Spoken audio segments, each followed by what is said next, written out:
রাসূল সাল্লাল্লাহু আলাইহি সাল্লাম বলেছেন, কিয়ামতের দিন আল্লাহর বান্দারা সবাই সুপারিশের জন্য আদম আলাইসাল্লাম, নূহ আলাইসাল্লাম, ইব্রাহিম আলাইসাল্লাম, মুসা আলাইসাল্লাম ও ঈসা আলাইসাল্লামের কাছে যাবেন। তারা একে একে সকলে ওজর পেশ করে ফিরিয়ে দেবেন সকল বান্দাকে।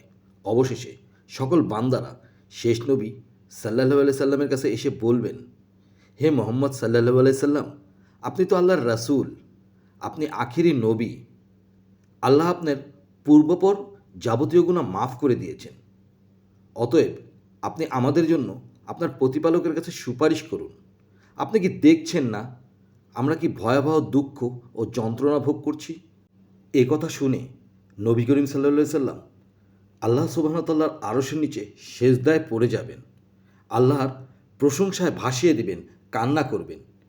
আল্লাহ তার প্রশংসা ও গুণগানের জন্য তার হৃদয়কে এমন উন্মুক্ত করে দেবেন যেমন ইতিপূর্বে কারো জন্য করেননি। এরপর আল্লাহ বলবেন, হে মোহাম্মদ, মাথা উঠাও, চাও, তোমাকে দেওয়া হবে, তুমি যা চাও, সুপারিশ করো, সকল সুপারিশ গ্রহণ করা হবে।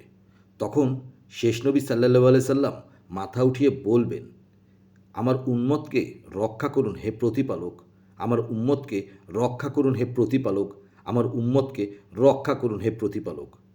সুবহান আল্লাহ। সহিহ বুখারী 3340।